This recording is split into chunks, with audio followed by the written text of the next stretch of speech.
Hi friends, ಎಲ್ರಿಗೂ ನಮಸ್ಕಾರ. ಎಲ್ಲರಿಗೂ ಹರಸಿ ಮನೆ ಯೂಟ್ಯೂಬ್ ಚಾನಲ್ಗೆ ಸ್ವಾಗತ. ಎಲ್ಲರೂ ಹೇಗಿದ್ದೀರಾ? ಎಲ್ಲರೂ ಚೆನ್ನಾಗಿದ್ದೀರಾ ಅಂತ ಭಾವಿಸ್ತಾ ಇವತ್ತಿನ ವಿಡಿಯೋನ ಸ್ಟಾರ್ಟ್ ಮಾಡ್ತಾ ಇದ್ದೀನಿ. ಹಾಗೆ ಯಾರೆಲ್ಲ ವೀಡಿಯೋಸ್ನ ನೋಡ್ತಿದ್ದೀರಾ ಅವರೆಲ್ಲ ಪ್ಲೀಸ್ ಸಬ್ಸ್ಕ್ರೈಬ್ ಮಾಡಿಕೊಂಡು ವೀಡಿಯೋಸ್ನ ನೋಡಿ, ಹಾಗೆ ಬೆಲ್ಲೈಕನ್ನ ಕ್ಲಿಕ್ ಮಾಡಿ ಅಂತ ಕೇಳ್ತಾ ಸ್ಟಾರ್ಟ್ ಮಾಡ್ತಾ ಇದ್ದೀನಿ. ಇವತ್ತು ಬೆಳಗ್ಗೆನೇ ತಿಂಡಿ ಮತ್ತು ಸಾಂಬಾರು ಎರಡು ಒಟ್ಟಿಗೆ ರೆಡಿಯಾಗಿದೆ. ತಿಂಡಿ ಬಂದು ಉಪ್ಪಿಟ್ಟು, ಸಾಂಬಾರು, ಬೆಂಡೆಕಾಯಿ ಸಾಂಬಾರು ಮಾಡಿದ್ದೀವಿ. ಮಧ್ಯಾಹ್ನ ಅನ್ನ ಮಾಡ್ಕೊಳ್ಳೋಣ ಅಂಥೇಳಿ ಬೆಳಗ್ಗೆ ಬೇಗ ರೆಡಿ ಮಾಡಿರೋದು. ಅವರು ಹಾಸ್ಪಿಟಲ್ಗೆ ಹೋಗಬೇಕಿತ್ತು, ಹಾಗಾಗಿ ರಾಘು, ನಂದಿನಿ, ಮನು 3 ಜನನೂ ಹಾಸ್ಪಿಟಲ್ಗೆ ಹೋಗ್ತಾರೆ. ನನಗೆ ಸ್ವಲ್ಪ ಕೆಲಸ ಇತ್ತು ಎಡಿಟಿಂಗು, ಹಾಗಾಗಿ ಸ್ವಲ್ಪ ಬೇಗನೆ ತಿಂಡಿ ಮತ್ತು ಅಡುಗೆ ಮಾಡಿದ್ರೆ ಸ್ವಲ್ಪ ಈಸಿ ಆಗುತ್ತೆ ಅಂತೇಳಿ ಉಪ್ಪಿಟ್ಟು ಮತ್ತು ಸಾಂಬಾರನ್ನ ರೆಡಿ ಮಾಡಿ ಇಟ್ಟಿದ್ದೀವಿ. ಈ ಕಡೆ ಎಲ್ಲದರಲ್ಲೂ ಇದೇ ಕಲರ್ ಇರುತ್ತಾ, ಬೇರೆ ಬೇರೆ ಕಲರ್ ಇರುತ್ತಾ? ಬೇರೆ ಬೇರೆ ಕಲರ್ ಇರುತ್ತಾ? ಏಜ್ ತಕ್ಕಂತೆ, ಇದ್ರ ತಕ್ಕಂತೆ, ಎದ್ರ ತಕ್ಕಂತೆ, ಗಾಯ ತಕ್ಕಂತೆ. ಇದು ಈಗ ವೈಟ್ ಮತ್ತೆ ಬಿಸ್ಕೆಟ್ ಕಲರ್, ಒಂದು ಕ್ರೀಮ್ ಕಲರ್ ಐತಲ್ಲ, ಎಲ್ಲಾದ್ರಲ್ಲೂ ಇದೇ ಕಲರ್ ಇರುತ್ತಾ? ಇಲ್ಲ, ಇಲ್ವಾ? ಐತೆ ಎಲ್ಲಾದ್ರೂ ಒಂದು 3 ಕಲರ್ ಅದೇ. ಸರಿ, ಕೊಡೋಗಾಯ್ತು. ನೀರ್ ಹಾಕೋದೇನೆ, ಒಬ್ಬೊಬ್ರು ಹಂಗೆ ತಿಂತಾರೆ ನೀರಿಲ್ದೇನೆ. ನಾ ಕೂಡ ಮೊದ್ಲು ಚೂರಿ ಒಂದ್ ತೊಟ್ಟು ನೀರ್ ಹಾಕೊಂಡು ಅದನ್ನ ತಿಂತಿದ್ವಿ.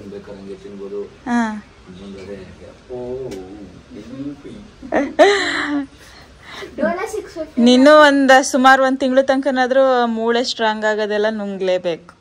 ನಾ ಡೋಲಾ 650 ಮತ್ತೆ ಇನ್ನೊಂದು ಜರಕ್ಕೆ ವೈಟ್ ಟ್ಯಾಬ್ಲೆಟ್ ಬರುತ್ತಲ್ಲ, ಅದನ್ನೆಲ್ಲ ಒಂದೊಂದು ತೊಟ್ಟು ನೀರ್ ಹಾಕೊಂಡು ಅಗಿವೆ. ಇವಳು ಮಾತ್ರೆ ತಿಂತಿದ್ಲು. ಈಗೂನು ಬಗಸ್ಕೊಂಡಂಗೆಲ್ಲ ಡೋಲಾ 650 ಮಾತ್ರೆ ಕೊಡಿ ಅಂತ ಕೇಳ್ತಾಳೆ. ನನ್ಗೆ ಅಮ್ಮ ಡೋಲಾ 650 ಕೊಡಿಸ್ತದೆ. ಕೈ ಹೊಡೆಯಲ್ವಪ್ಪ ಅದು. ಅದೊಂದು ದಿವಸ ಅಭ್ಯಾಸ ಆಗೋಯ್ತು ಅನ್ನೋದು ನುಂಗಕ್ಕೆ. ಅದರಿಂದ ಏನೇ ಜ್ವರ ಬರೀ ಅವ ಡೋಲಾ 650. ಅದು ನಾನು ಅರ್ಧ ತಂದು ಅರ್ಧ ಕೊಡ್ತೀನಿ, ಒಂದು ಪೂರ್ತಿ ಕೊಡಲ್ಲ. ದೊಡ್ಡವ್ರು ನುಂಗುದ್ರೇನೆ ಸುಸ್ತಾಯ್ತಾ ಇರ್ತದೆ. ನನ್ನ ಫ್ರೆಂಡ್ ಒಂದು ನುಂಗ್ತಾನೆ. ಸರಿ ಬಾ, ಆಯಿತು, ತಿಂಡಿ ತಿನ್ ಬನ್ನಿ.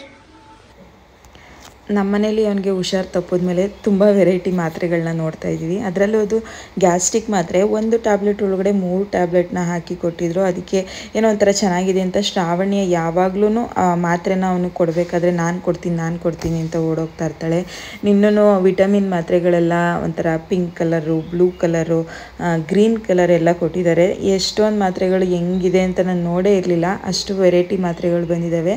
ಹಾಗೆ ಇವಾಗ ಎಲ್ಲರೂ ತಿಂಡಿ ಕೂಡ ಮಾಡಿಕೊಂಡು ಹೊರಡ್ತಾರೆ ಅವರು. ಎಲ್ಲರಿಗೂ ಗೊತ್ತು ಚಿನ್ನೋ, ಕಾಂಕ್ರೀಟ್ ಅಂದರೆ ಉಪ್ಪಿಟ್ಟು ಅಂತಾನೆ ಅಂತ.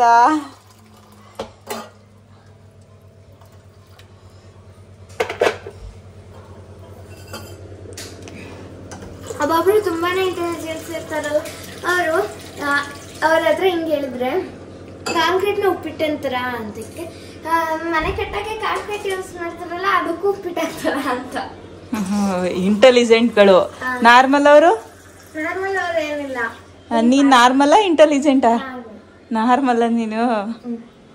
ಸರಿ ಆಯ್ತು, ತಿಂಡಿ ತಿನ್ನು. ಬೇಡವಾ? ಬೇರೆ ಪ್ಲೇಟ್ಗೆ ಹಾಕೊಂಡು ತಿನ್ನು, ನಾನು ಮೊಸರು ಹಾಕೊಂಡು ತಿಂತೀನಿ. ನನಗೆ ಉಪ್ಪಿಟ್ಟು ಜೊತೆ ಉಪ್ಪಿಟ್ಟು ತಿಂದಾದ್ಮೇಲೆ ಅಥವಾ ಉಪ್ಪಿಟ್ಟು ತಿನ್ನಬೇಕಾದ್ರೆ ಟೀ ಕುಡಿಬೇಕು ಅಂತ ಅನಿಸುತ್ತೆ. ಹಾಗಾಗಿ ಎಲ್ಲರಿಗೂ ಸ್ವಲ್ಪ ಟೀ ಕೂಡ ಮಾಡಿಕೊಟ್ಟೆ. ಹಾಗೆ ಶ್ರಾವಣ್ಯ ಸಮ್ಮರ್ ಕ್ಯಾಂಪ್ಗೆ ಹೋಗ್ತಿದ್ದಾಳೆ, ಇಲ್ಲೇ ನಮ್ಮ ಏರಿಯಾದಲ್ಲೇ. ಅವಳು ಕೂಡ ಸಮ್ಮರ್ ಕ್ಯಾಂಪ್ಗೆ ಹೊರಟಳು. ಹಾಗೆ ಇವ್ರು 3 ಜನನೂ ಕೂಡ ಆಸ್ಪತ್ರೆಗೆ ಹೊರಡ್ತಿದ್ದಾರೆ. ಆಕ್ಸಿಡೆಂಟಾಗಿ ಒಂದು 20 ಡೇಸ್ ಆಯಿತು. ಪರವಾಗಿಲ್ಲ, ಇವತ್ತಿಗೆ ಮನೆಗೆ ಬಂದು ಕೂಡ 1 ವಾರದ ಮೇಲಾಯಿತು. ಅಂದರೆ ಅವನಿಗೆ ಒಂದು 11 ದಿವಸ ಮಲಗ್ದಂಗೆ ಮಲಗಿದ್ರಿಂದ ಸ್ವಲ್ಪ ಎದ್ದ ತಕ್ಷಣ ತಲೆ ಸುತ್ತೋದು, ಆ ಥರದ್ದು ಎಕ್ಸ್ಪೀರಿಯೆನ್ಸ್ ತುಂಬ ಆಗ್ತಾಯಿತ್ತು ಆಸ್ಪತ್ರೆಯಲ್ಲಿದ್ದಾಗ. ಈಗ ಮನೆಗೆ ಬಂದಮೇಲೆ ಸ್ವಲ್ಪ ಕೂತ್ಕೊಳ್ಳೋದು, ಒಂದು ಸ್ವಲ್ಪ ಈ ಥರ ವಾಕರ್ ಹಿಡ್ಕೊಂಡು ಓಡಾಡೋದು ಆ ಥರ ಮಾಡ್ತಿದ್ದಾನೆ. ಹಾಗಾಗಿ ತಲೆ ಸುತ್ತೇನೂ ಇಲ್ಲ. ಬಟ್ 1 ಕಾಲು ಅಲ್ಲಿ ಓಡಾಡಬೇಕು ಅವನು, 1 ಕಾಲು ಭಾರ ಕೊಡೋಂಗಿಲ್ಲ. ಯಾಕಂದರೆ ಅದೇ ಕಾಲಿಗೆ ಆಪ್ರೇಷನ್ ಆಗಿದೆ. ಸುಮಾರು 16 ಸ್ಟಿಚ್ ಹಾಕುವಷ್ಟು ಉದ್ದ ಕೂದು ಆಪ್ರೇಷನ್ ಮಾಡಿರುವಂಥದ್ದು. ಹಾಗಾಗಿ ಇವತ್ತು ಸ್ಟಿಚ್ನ ರಿಮೂವ್ ಮಾಡ್ಕೊಬರೋಕ್ಕೆ ಹೋಗ್ತಿದ್ದಾರೆ. ಅಂದರೆ ಇವಾಗೆಲ್ಲ ಅಂದರೆ ಕೆಲವೊಂದು ಆಪ್ರೇಷನ್ಗೆ ದಾರ ಹಾಕಿ ಮಾಡಿರ್ತಾರೆ, ಇವನಿಗೆ ಒಂಥರ ಸ್ಟಾಪ್ಲರ್ ಪಿನ್ ಥರ ಹಾಕಿರ್ತಾರಲ್ಲ, ಅದನ್ನೆಲ್ಲ ತೆಗಿಸ್ಲೇಬೇಕಲ್ವ. ಹಾಗಾಗಿ ಇವತ್ತು ಆಸ್ಪತ್ರೆಗೆ ಹೋಗ್ತಿದ್ದಾರೆ ಕರ್ಕೊಂಡು. ಇವಾಗ ಬಂದಮೇಲೆ ಏನು ಹೇಳ್ತಾರೋ ನೋಡಬೇಕು. ಆ ಕಾಲಕ್ಕೆ ಭಾರ ಇಟ್ಟು ಅಂತಾರ ಅಥವಾ ಒಡ್ಡಾಡಿ ಅಂತಾರ, ಏನು ಮಾಡ್ತಾರೋ ಗೊತ್ತಿಲ್ಲ. ಬಟ್ ಅವ್ನಿಗೆ ನೀನು ಸುಧಾರಿಸ್ಕೊಳ್ಳೋಕ್ಕೆ ಸ್ವಲ್ಪ ದಿನ ಬೇಕು, ಅಟ್ಲೀಸ್ಟ್ 1 ತಿಂಗಳಾದರೂ ಬೇಕು ಅಂತ ನಾವು ಅಂದ್ಕೊಂಡಿದ್ದೀವಿ. ನೋಡೋಣ ಎಷ್ಟು ದಿನಕ್ಕೆ ನಡೀತಾನೆ ಅಂತ. ಈಗ ಆಲ್ರೆಡಿ ಅವನಿಗೆ ಆಕ್ಸಿಡೆಂಟ್ ಆಗಿ 20 ದಿವಸ ಆಗಿದೆ. ಮತ್ತು ಕೆಲವರು ಇವ್ರು ಯಾರು ಅಂತಲೂ ಕೂಡ ಕೇಳ್ತಿದ್ರಿ. ನಮ್ಮ ಮನೆಯವರ ಚಿಕ್ಕಪ್ಪನ ಮಗ, ಇಲ್ಲೇ ಮೈಸೂರಲ್ಲೇ ಇರೋದು ಇವರು ಕೂಡ. ಆದರೆ ಸ್ವಲ್ಪ ದಿನ ನಮ್ಮನೇಲೇ ಇರಲಿ ಅಂತೇಳಿ ಇಲ್ಲಿಗೆ ಕರ್ಕೊಂಡ್ಬಂದಿದ್ದೀವಿ.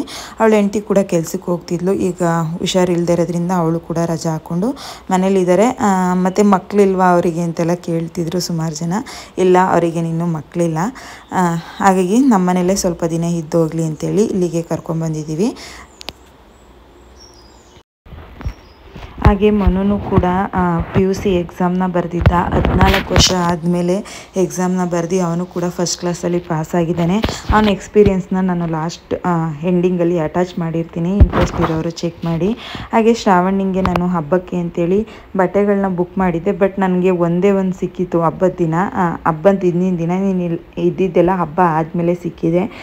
ನಾನು ಈ ಟೈಮಲ್ಲಿ ಸಮ್ಮರ್ ಟೈಮಲ್ಲೇ ಅವಳಿಗೆ ನೈಟ್ ಡ್ರೆಸ್ ಯಾವ್ಯಾವ ಬೇಕೋ ಅದನ್ನೆಲ್ಲ ಬುಕ್ ಮಾಡ್ಕೊತೀನಿ. ಇದೆಲ್ಲ 1 ವರ್ಷದ ತನಕ ಆಗುತ್ತೆ. ಅಂದರೆ ಡೈಲಿ ಯೂಸ್ ಮಾಡೋದು, ಡೈಲಿ ವಾಷಿಂಗ್ ಮಿಷಿನ್ಗೆ ಹಾಕೋದ್ರಿಂದ 1 ವರ್ಷ ಅಷ್ಟೇ ಬರುವಂಥದ್ದು. ಎಲ್ಲಾದರೂ ಒಂದು ತೂತು ಆ ಥರ ಎಲ್ಲ ಆಗುತ್ತೆ. ಹಾಗಾಗಿ 3 ಟೀ ಶರ್ಟು 3 ಪ್ಯಾಂಟ್ ಕೂಡ ಬುಕ್ ಮಾಡಿದ್ದೆ.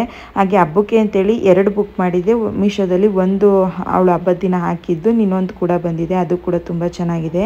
ಪ್ಯಾಂಟು ಅಷ್ಟೇ ನಾನು ಯಾವಾಗಲೂ ಅವಳಿಗೆ ಅಜಿಯೋದಲ್ಲೇ ಬುಕ್ ಮಾಡಿಕೊಡ್ತೀನಿ.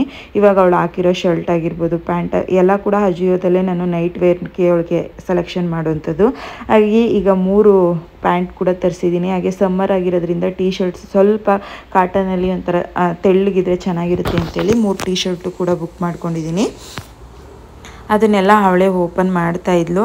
ಚೆನ್ನಾಗಿರುತ್ತೆ ಕ್ವಾಲಿಟಿ. ಸ್ವಲ್ಪ ಪ್ರೈಸ್ ಅಂತಂದ್ರೂ ಪರವಾಗಿಲ್ಲ. ಅಜಿಯೋದಲ್ಲಿ ನೋಡಿ ನಾವು ಬುಕ್ ಮಾಡಿಕೊಂಡ್ರೆ ಒಳ್ಳೆ ಕ್ವಾಲಿಟಿ ಕೂಡ ಸಿಗುತ್ತೆ ಅಂತಲೇ ಹೇಳ್ಬೋದು. ಇದೊಂದು ಅಂದರೆ ಅವಳು ಅಲ್ಲಲ್ಲೇ ಮ್ಯಾಚ್, ಅಂದರೆ ಸಪ್ರೇಟ್ ತರಿಸಿರುವಂಥದ್ದು. ನಾನು pant separate, T shirt separate. ಆದರೆ ನಾವು ಮಿಕ್ಸ್ ಆ್ಯಂಡ್ ಮ್ಯಾಚ್ ಮಾಡಿಕೊಂಡು ಹಾಕ್ಕೊಬೇಕು. ಒಟ್ನಲ್ಲಿ ಕ್ವಾಲಿಟಿ ಚೆನ್ನಾಗಿದೆ ಅಂತಲೇ ಅನ್ನಿಸ್ತು. ನಾನು ಯಾವುದನ್ನು ರಿಟರ್ನ್ ಮಾಡಲ್ಲ, ಇಟ್ಕೊತಾ ಇದ್ದೀನಿ.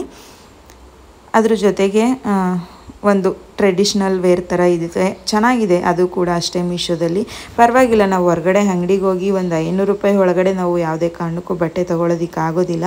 ಅದೇ ಮೀಶೋದಲ್ಲಿ ಆನ್ಲೈನಲ್ಲಾದರೆ ಸ್ವಲ್ಪ ತೊಗೋಬೋದು ಅಂತಲೇ ಅನಿಸುತ್ತೆ, ಪರವಾಗಿಲ್ಲ ಅಂತ. ಈ ಸಲ 2 ಕೂಡ ನನಗೆ ತುಂಬ ಚೆನ್ನಾಗಿರೋದೇ ಸಿಕ್ತು ಮೀಶೋದಲ್ಲಿ. ಯಾವುದನ್ನು ಕೂಡ ನಾನು ರಿಟರ್ನ್ ಮಾಡಲಿಲ್ಲ. ನೋಡಿ ಎಷ್ಟು ಚೆನ್ನಾಗಿದೆ ಅಂತ. ಆ ಶ್ರಾವಣಿಗೆ ಸ್ವಲ್ಪ ಸ್ಲೀವ್ಲೆಸ್ ಹಾಕ್ಕೊಳ್ಳೋದು ಅಂದರೆ ಸ್ವಲ್ಪ ಬೇಜಾರು. ಹಾಗಾಗಿ ಸ್ಲೀವ್ಲೆಸ್ ಅಂತ ಇದು ಮಾಡ್ತಾಯಿದ್ಲು. ಈ ಥರ ಡ್ರೆಸ್ ಅಂದರೆ ಅವಳಿಗೆ ಕಂಫರ್ಟಬಲ್ ಅಂದರೆ ತುಂಬಾ ಕಂಫರ್ಟಬಲು. ನಾವು ಯಾವುದೇ ಫಂಕ್ಷನ್ಗೆ ಹೋದ್ರೂ ಬೇಕಾದ್ರೆ ಇದೇ ಥರ ಹಾಕೊಂಬರ್ತೀನಿ ಅಂತ ಹೇಳ್ತಾಳೆ. ನೋಡಿ, ಒಂದನ್ನು ಹಾಕಿ ತೋರಿಸ್ತಿದ್ದಾಳೆ ಈ ಥರ ಚೆನ್ನಾಗಿದೆ ಅಂತೇಳಿ. ಈಗ ಸಾಯಂಕಾಲ ಆಗಿತ್ತು, ಒಬ್ಬಟ್ಟು ಮಾಡಿದ್ಲಂತೆ ಹಬ್ಬದ ದಿನ. ನಾವಿರಲಿಲ್ವಲ್ಲ, ಅದು ಸ್ವಲ್ಪ ಎಲ್ಲ ಮಿಕ್ಕಿತ್ತು. ಹಾಗಾಗಿ ಒಬ್ಬಟ್ಟು ಮಾಡೋಣ ಅಕ್ಕ ಅಂತೇಳಿ ಒಬ್ಬಟ್ಟು ಮಾಡ್ತಿದ್ದಾಳೆ. ಸ್ವಲ್ಪನೇ ಅವರಿಗೆ ಒಂದು 4 ಮಾಡ್ಕೊಂಡಿಲ್ಲಂತೆ. ನೀನು ಇದ್ದಿದ್ದೆಲ್ಲ ಎತ್ತಿಟ್ಟಿದ್ದಾಳೆ. ಹಾಗೆ ಶ್ರಾವಣ್ಯನೂ ಮನುನು ಸ್ವಲ್ಪ ಜಗಳ ಆಡ್ಕೊಂಡ್ಬಿಟ್ಟಿದ್ದಾರೆ. ಶ್ರಾವಣ್ಯ ಓದು ಅಂದರೆ ಆಗೋದಿಲ್ಲ.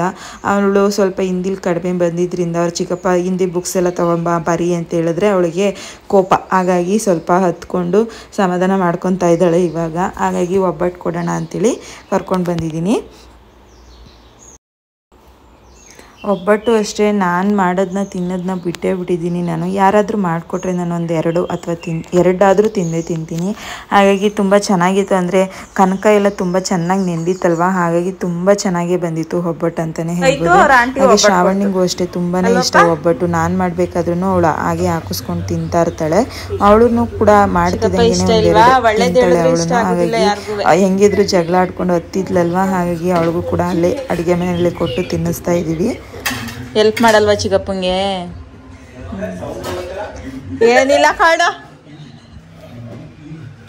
ಚಿಕ್ಕಪ್ಪಂಗೆ ಹೆಲ್ಪ್ ಮಾಡಲ್ವಂತ ನಾಳೆಯಿಂದ ಅವಳು. ಕಾವಲಿ ನೋಡು ಎಷ್ಟು ಬ್ಲ್ಯಾಕ್ ಕಲರ್ ಕಾಣಿಸ್ತದೆ. ಅದೇನಾರ ಅದಕ್ಕೆ ಎಣ್ಣೆ ಸವರ್ದೆ ಇಟ್ಬಿಟ್ರೆ ಎಲ್ಲ ಒಂಥರ ಕಬ್ಣ ತುಕ್ಕಿಡಿಯಲ್ವಾ, ಆ ಥರ ಕಾಣಿಸುತ್ತೆ.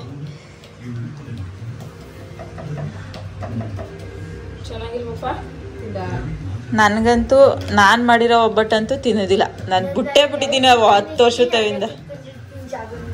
ಯಾರು ಮಾಡಿಕೊಟ್ರೆ 1 2 ತಿನ್ಕೊಳ್ಳೋದು. ಏನು ಏನಪ್ಪ?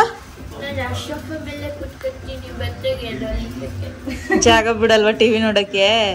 ನಿನ್ನ 2 ಸೋಫಾ ಅವಲ್ಲ, ಅದ್ರಲ್ಲಿ ಕುತ್ಕೋತದೆ. ಹಾ, ಹಂಗಲ್ಲ. ನಾಳೆಯಿಂದ ನೀನ್ ಏನ್ ಹೇಳ್ತೀಯ ಅದನ್ನೆಲ್ಲ ಓದ್ತೀನಿ ಬರಿತೀನಿ ಅನ್ನೋ ಹಠ ಇರ್ಬೇಕು. ಈ ತರದ್ದಲ್ಲ ಆಟ.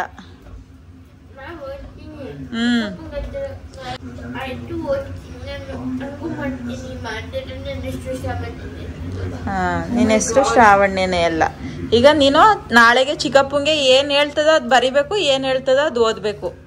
ಅವಾಗ ಅಯ್ಯೋ ಚಿಕ್ಕಪ್ಪ ಬೇಜಾರ್ ಮಾಡ್ಕೋಬೇಕು, ನೋಡ್ದ ಇಷ್ಟು ಒಳ್ಳೆ ಹುಡುಗಿಗೆ ನಾನು ಬೈದ್ನಲ್ಲಪ್ಪ ನಿನ್ನೆ ಅಂತ. ಓಕೆನಾ? ಡನ್.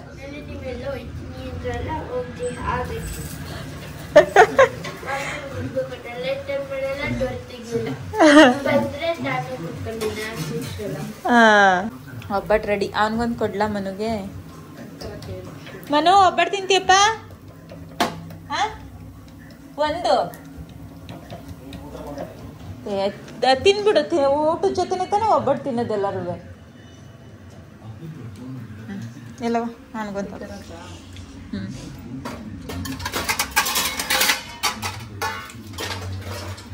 ತುಪ್ಪ ಕೊಡ್ಲಾ? ತುಪ್ಪ ಹಾಕ್ಬೇಕೇನ್ರಿ? ಮನ ತುಪ್ಪ ಹಾಕ್ಲಾ?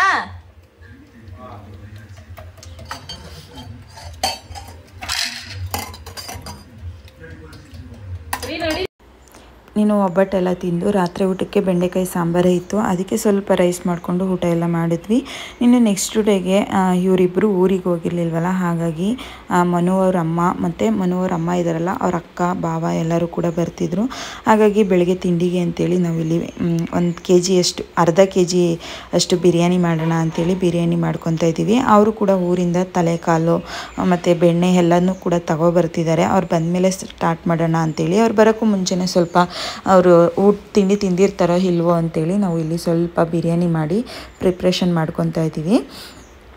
ಅದೆಲ್ಲ ಆದಮೇಲೆ ಅವರು ಕೂಡ ಊರಿಂದ ಬಂದರು. ನಮ್ಮ ಏರಿಯಾಗೆ ಸ್ವಲ್ಪ ಬಸ್ ರೂಟ್ ಇಲ್ಲದೆ ಇರೋದ್ರಿಂದ ಅವರು ಆಟೋದಲ್ಲೇ ಬರಬೇಕು. ಹಾಗಾಗಿ ಬಸ್ ಸ್ಟಾಪಿಂದನೇ ಆಟೋ ಮಾಡ್ಕೊಂಡು ಬಂದಿದ್ದರು. ಹಾಗೆ ಎಲ್ಲ ಕ್ಲೀನ್ ಮಾಡಿ ಎಲ್ಲ ರೆಡಿ ಮಾಡಿ ಇಲ್ಲಿ ರೆಸಿಪಿನ ಶೂಟ್ ಮಾಡೋಕ್ಕಾಗಲಿಲ್ಲ ನಾವು. ಯಾಕಂದರೆ ಮನೇಲಿ ಜನ ಇದ್ದಾಗ ಸ್ವಲ್ಪ ರೆಸಿಪಿನ ಶೂಟ್ ಮಾಡೋದು ಅದೆಲ್ಲ ಮಾಡೋದು ಸ್ವಲ್ಪ ಕಷ್ಟ ಆಗುತ್ತೆ ಅಂತೇಳಿ ನಾನು ಯಾವುದೇ ರೆಸಿಪಿನ ಶೂಟ್ ಮಾಡಲಿಲ್ಲ. ಹಾಗಾಗಿ ಇಲ್ಲಿಗೆ ತಲೆಕಾಲು ಸಾಂಬಾರೆಲ್ಲ ಆಗಿತ್ತು. ಹಾಗಾಗಿ ಊಟನೂ ಕೂಡ ಹಾಕ್ಕೊಟ್ಟಿದ್ದೀವಿ ಅವ್ರಿಗೂ ಕೂಡ. ಅವರು ಬೆಳಗ್ಗೆ ತಿಂಡಿ ತಿನ್ಕೊಂಡು ಬಂದಿದ್ದೀವಿ ಅಂತೇಳಿ ಬಿರಿಯಾನಿ ಏನು ತಿನ್ನಲಿಲ್ಲ. ಹಾಗಾಗಿ ಮುದ್ದೆ ಮತ್ತು ತಲೆಕಾಲು ಸಾಂಬಾರು ಬಿರಿಯಾನಿ ಆಯಿತು ಮಧ್ಯಾಹ್ನದ ಊಟಕ್ಕೆ. ಈಗ ಲಾಸ್ಟಲ್ಲಿ ಆ ಕಡೆ ಲಾಸ್ಟಲ್ಲಿ ಕೂತಿದ್ದಾರಲ್ಲ ಅವರು ಮನು ಅವ್ರ ಅಮ್ಮ, ಇವರು ಮನು ಅವರ ದೊಡ್ಡಮ್ಮ ಮತ್ತು ದೊಡ್ಡಪ್ಪ. ಹಾಗೆ ಅವರು ಕೂಡ ಎಲ್ಲ ಊಟ ಮಾಡಿ ನಮ್ಮದು ಕೂಡ ಎಲ್ಲ ಊಟ ಆಯಿತು. ಈಗ ಊರಿಗೆ ಹೊರಡ್ತಿದ್ದಾರೆ. ಹಾಗೆ ಮನು ಅವರ ದೊಡ್ಡಮ್ಮರ ಊರಲ್ಲಿ ಜಾತ್ರೆ ಇತ್ತಂತೆ, ಅಂದರೆ ಕಿಕ್ಕೇರಿ, ನಮ್ಮೂರ ಹತ್ರನೇ ಕಿಕ್ಕೇರಮ್ಮನ ಜಾತ್ರೆ ಅಂತ ಹೇಳಿ ಮಾಡ್ತಾರೆ. ಕಿಕ್ಕೇರಿಲಿ ವರ್ಷದೊಡ್ಕು ಎಲ್ಲ ಮಾಡೋದಿಲ್ಲ. ಈಗ ಕಿಕ್ಕೇರಮ್ಮನ ಜಾತ್ರೆ ಆದಮೇಲೆ ಅವರು ಮಟನ್ ಎಲ್ಲ ಮಾಡುವಂಥದ್ದು. ಹಾಗಾಗಿ ಬನ್ನಿ ಹಬ್ಬಕ್ಕೆ ಅಂತೇಳಿ ಹೇಳ್ತಾಯಿದ್ರು. ಆದರೆ ಮನುಗೆ ಅಷ್ಟು ಲಾಂಗ್ ಜರ್ನಿ ಎಲ್ಲ ಮಾಡೋದಕ್ಕೆ ಆಗೋದಿಲ್ಲ. ಈಗ ಇನ್ನು 1 ತಿಂಗಳಾದರೂ ಅವನು ಸುಧಾರಿಸ್ಕೊಬೇಕು. ಹಾಗಾಗಿ ನೀವಾದರೂ ಬನ್ನಿ ಅಂತೇಳಿ ಅವರು ಕೂಡ ಹೇಳ್ಬಿಟ್ಟು ಹೊರಟರು. ಹಾಗೆ ಮನೆ ಹತ್ರಕ್ಕೆ ಆಟೋ ಕೂಡ ಬುಕ್ ಮಾಡಿದರು. ಆಟೋದಲ್ಲೇ ಕಳಿಸ್ಕೊಟ್ವಿ. ಹಾಗೆ ಮನುದು ಎಕ್ಸಾಮ್ದು ಹೆಂಗಿತ್ತು ಎಕ್ಸ್ಪೀರಿಯೆನ್ಸು ಅನ್ನೋದನ್ನ ಕೂಡ ಇಲ್ಲಿ ಶೇರ್ ಮಾಡ್ತಾ ಇದ್ದೀನಿ. ಇಂಟ್ರೆಸ್ಟ್ ಇರೋರು ನೋಡಿ, ಹಾಗೆ ಸಬ್ಸ್ಕ್ರೈಬ್ ಮಾಡಿ ಸಪೋರ್ಟ್ ಮಾಡಿ ಅಂತ ಕೇಳ್ತಾ ಇದ್ದೀನಿ.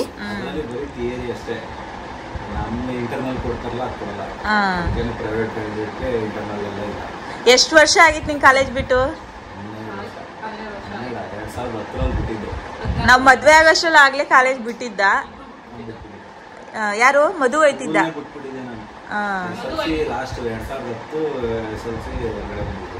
10 ವರ್ಷ ಆದ್ಮೇಲೆ ಎಕ್ಸಾಮ್ ಪ್ರಿಪೇರ್ ಆಗಕ್ಕೆ ಹೆಂಗಿತ್ತು? 14 ವರ್ಷ ಆದ್ಮೇಲೆ.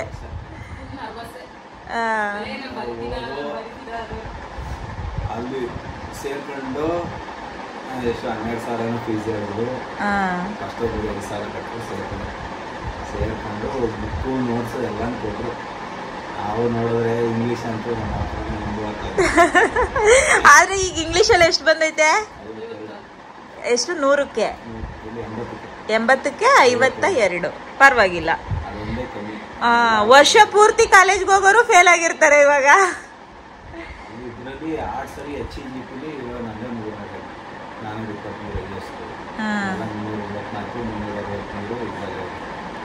ನಿಮ್ಗೆ ಅಂದ್ರೆ ಈಗ ಕಟ್ಟಿರೋರ್ಗೆ ಬೇರೆ ಕ್ವಶನ್ ಪೇಪರ್ ಇರುತ್ತಾ ಅಥವಾ ಎಲ್ಲಾರ್ಗೂ? ಕಾಲೇಜ್ಗೆ ಹೋಗಿರೋರ್ಗೆ ಎಲ್ಲರಿಗೂ ಒಂದೇ ಕ್ವಶನ್ ಪೇಪರು. ನಮ್ಮ ಎಕ್ಸಾಮ್ ಹಾಲಲ್ಲಿ ಟೋಟಲ್ 20 ಜನ ಕೂತ್ಕೊಂಡಿದ್ದಾರೆ. ಒಂದು ರೂಮು, ದೊಡ್ಡ ರೂಮು 20 ಜನ. ಅದರಲ್ಲಿ ನಾನು ಮತ್ತು 402 ಟೋಟಲ್ 3 ಜನ ಅಷ್ಟೇ ಪ್ರೈವೇಟ್ ಕ್ಯಾಂಡಿಡೇಟ್. ಮಿಕ್ಕಿದವರೆಲ್ಲ ಪೂರ್ತಿ ಸ್ಟೂಡೆಂಟೇ. ಅದರಲ್ಲೂ ಪೀಪಲ್ಸ್ ಪಾರ್ಕಲ್ಲಿ ಗರ್ಲ್ಸ್ ಕಾಲೇಜ್ ಐತಲ್ಲ, ಅಲ್ಲಿ ಎಕ್ಸಾಮ್ ಇರೋದು. ಸುತ್ತ ಪೂರ್ತಿ ಬರೀ ಗರ್ಲ್ಸೇ. ಅವು ಕರೆದ್ರೆ ಏನಾರು ಒಂದು ಕರಿಯೋಕ್ಕೂ ಭಯ, ಕರೆದ್ರೆ ಇನ್ನೂ ಹಾಕೊಡ್ತವೆ ಅನ್ನೋದು ಭಯ. ಯಾಕಂದ್ರೆ ಫಸ್ಟ್ನೇ ದಿನನೇ ಒಬ್ಬರು ಡಿಬಾರ್ ಮಾಡಿದ್ರು. ಅದಕ್ಕೆ ಒಟ್ನಲ್ಲಿ ಸ್ಟ್ರಿಕ್ಟ್ ಆಗಿತ್ತು. ಈ ಕಾಪಿ ಹೊಡಿತಾರೆ ಅದು ಅಂತದೇ ಇತ್ತು.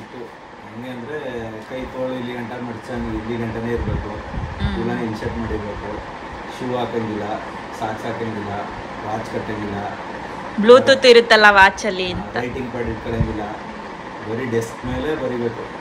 ಅದು ಅವ್ರು ಚೆಕ್ ಮಾಡಿ ಬಿಡ್ತಾರೆ. 2 ಪೆನ್ನು, 1 ಪೆನ್ಸಿಲು, 1 ಸ್ಕೇಲು, ಒಂದು ಎರೇಸರು, ಮತ್ತೆ ಒಂದು ಫ್ಯಾನ್ ಆಫ್ ಮಾಡು ಮಗ. ಬಾಕ್ಸ್ ಕೂಡ ತಗೊಂಡೋಗಿಲ್ಲ. 2 ಸಬ್ಜೆಕ್ಟಿಗೆ ಮಾತ್ರ ಕ್ಯಾಲ್ಸಿ ಅಲೋ ಇತ್ತು. ಅದು ಏನು ಮಾಮೂಲಿ ಕ್ಯಾಲ್ಸಿ, ಜಿಯೋಗ್ರಫಿಗೆ ಮತ್ತು ಎಕನಾಮಿಕ್ಸ್ಗೆ. ಅದು ಬಿಟ್ರೆ ಇನ್ನೆಲ್ಲ ರೈಟಿಂಗಿಗೆ. ನೀನು ಎಷ್ಟು ದಿವಸ ಕಾಲೇಜ್ಗೆ ಹೋಗಿದೆ? ಕಾಲೇಜ್ 15 ದಿನ ಹೋಗಿದೆ.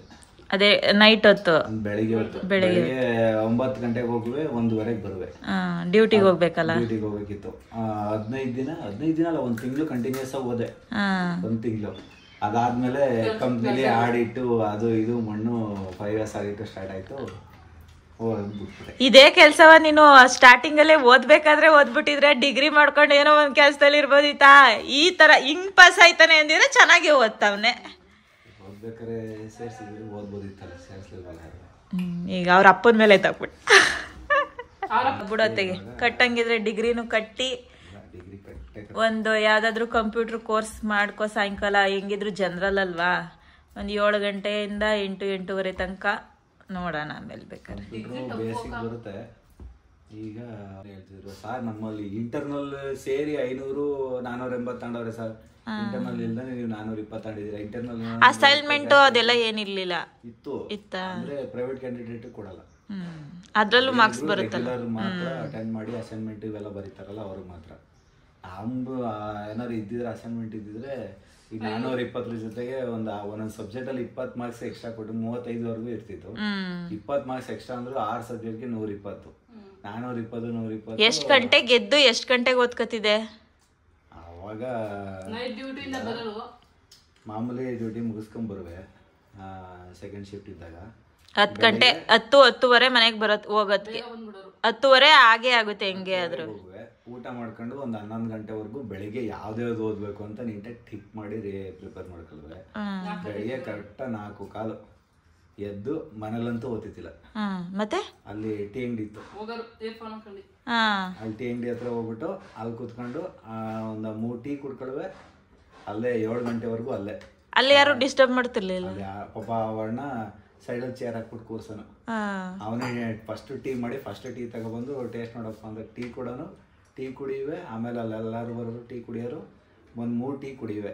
ಒಂದು 6:30-7 ಗಂಟೆವರೆಗೆ. ಬರ್ದೆಲ್ಲ ಪ್ರಾಕ್ಟೀಸ್ ಮಾಡ್ತಿರ್ಲಿಲ್ಲ, ಬರೀ ಓದೋದೆ. ಆಮೇಲೆ ಅಲ್ಲಿ ಅವಾಗ ಮಹೇಶ ನಂದೀಶ ಅವರೆಲ್ಲ ವಾಕಿಂಗ್ ಬರೋರು. ಅಲ್ಲಿ ನೋಡ್ಕೊಂಡು ಹೋಗೋರು, ಏನೋ ಇಲ್ಲಿ ಕುತ್ಕೊಂಡು ಓದ್ತಾ ಇದೀಯಾ ಹಿಂಗೆ ಅಂತ. ಇಲ್ಲ ನಾ ಮನೇಲಿ ಈಗಿಂತ ಇಲ್ಲೇ ನಿಮ್ದಿ ಒಳ್ಳೆ ಇದ್ರಲ್ಲಿ ಕೂತಿದ್ಯಾ, ಒಳ್ಳೆ ಜಾಗದಲ್ಲಿ ಕೂತಿದ್ಯಾ, ಪಾರ್ಕಿಂಗ್ ಏರಿಯಾ, ಸರಿ ಕೂತ್ಕೊ ಅಂದ್ಬಿಟ್ಟು ಹೋಗೋರು. ದೇವಸ್ಥಾನ ಐತಲ್ಲ, ಆದ್ರೂ ಗ್ರೇಟ್ ಕಂಡ್ಬಿಡು. ನಾನು ಎಲ್ಲೋ 1-2 ಹೋಯ್ತು, ನೀನು ಹಂಗೆ ಅನ್ಕೊಂಡಿದ್ದಲ್ವಾ, 1-2 ಹೋಗುತ್ತೆ. ಸ್ಟಿಕ್ ಮಾಡಿದ್ರು ಬರೆಯೋದು. ನನ್ನ ಹ್ಯಾಂಡ್ ರೈಟಿಂಗ್ ಸ್ವಲ್ಪ ಅಷ್ಟು ಚೆನ್ನಾಗಿತ್ತಿಲ್ಲ. ಅಟ್ಲೀಸ್ಟ್ ಹ್ಯಾಂಡ್ ರೈಟಿಂಗ್ ನೋಡೇ ಕೆಲವ್ರು ಜನ ಫೇಲ್ ಮಾಡ್ತಾರೆ ಅಂತ ಬಿಡಿಸ್ಬಿಟ್ಟಿದ್ರು. ಉತ್ತರ ಮಾತ್ರ ಆನ್ಸರ್ ಮಾತ್ರ ಪರ್ಫೆಕ್ಟ್ ಆಗಿ ಎಲ್ಲ ತಿಳ್ಕೊಂಡಿದ್ದು. ಗೊತ್ತಿರೋದು ನನಗೆ ಗೊತ್ತಿರೋದು ನೀಟಾಗಿ. ನೀನು ಒಟ್ನಲ್ಲಿ 1-2 ಹೋಗುತ್ತೆ, ನೆಕ್ಸ್ಟ್ ಕಟ್ಟಬೇಕು ಅಂತ ಅನ್ಕೊಂಡಿ. ಇಂಗ್ಲಿಷ್ ಮಾತ್ರ ಡೌಟ್ ಇತ್ತು ನನಗೆ. ಅದ್ರಲ್ಲಿ ಎಷ್ಟು ಬಂದೈತಿ ಇಂಗ್ಲಿಷಲ್ಲಿ? 52. ಅದು 100ಗ 80ಗೆ. ಅದೊಂದು ಮಾತ್ರ ಡೌಟ್ ಇತ್ತು. ಎಲ್ಲ ಪರ್ಫೆಕ್ಟ್ ಆಗಿ ಅನ್ಸಿತ್ತು, ಪಕ್ಕ ಬರ್ದಿದ್ದೀನಿ ಆಗುತ್ತೆ. ನಾನು ಫಸ್ಟ್ PUC ಓದಿದ್ದೀನಿ, ಸೆಕೆಂಡ್ PUC ನಾನೇ ಫೇಲ್ ಆಗ್ಬಿಡ್ತೀನಿ ಅಂತ ನಾನೇ ಬಿಟ್ಬಿಟ್ಟೆ ಫಸ್ಟೇ. ಅದರಲ್ಲೂ ಜಿಯೋಗ್ರಫಿ ಔಟ್ ಆಫ್ ತಂದೆ, 85 ಸಿಕ್ತು. ಆಮೇಲೆ ಎಕನಾಮಿಕ್ಸ್ ಪೊಲಿಟಿಕಲ್ ಸೈನ್ಸಲ್ಲಿ ಸ್ವಲ್ಪ ಕಮ್ಮಿ ಆಯಿತು. ಎಕನಾಮಿಕ್ಸಲ್ಲಿ 75 ಬಂತು, ಕನ್ನಡದಲ್ಲಿ 85 ಬಂತು. ಈ ವಿಡಿಯೋ ನಿಮಗೆ ಇಷ್ಟ ಆದರೆ ಪ್ಲೀಸ್ ಸಬ್ಸ್ಕ್ರೈಬ್ ಮಾಡ್ಕೊಂಡು ನೋಡಿ, ಹಾಗೆ ಬೆಲ್ಲೈಕನ್ನ ಕ್ಲಿಕ್ ಮಾಡಿ ಸಪೋರ್ಟ್ ಮಾಡಿ ಅಂತ ಕೇಳ್ತಾ ಇವತ್ತಿನ ವಿಡಿಯೋನ ಇಲ್ಲಿಗೆ ಮುಗಿಸ್ತಾ ಇದ್ದೀನಿ. ಎಲ್ಲರಿಗೂ ಧನ್ಯವಾದಗಳು, ಹಾಗೆ ತುಂಬ ಥ್ಯಾಂಕ್ ಯು. ಸಪೋರ್ಟ್ ಮಾಡಿದಂತಹ ಎಲ್ಲರಿಗೂ ಕೂಡ ತುಂಬ ಧನ್ಯವಾದಗಳು ಅಂತ ಹೇಳ್ತಾ ಇವತ್ತಿನ ವಿಡಿಯೋನ ಇಲ್ಲಿಗೆ ಮುಗಿಸ್ತಾ ಇದ್ದೀನಿ. Thank you.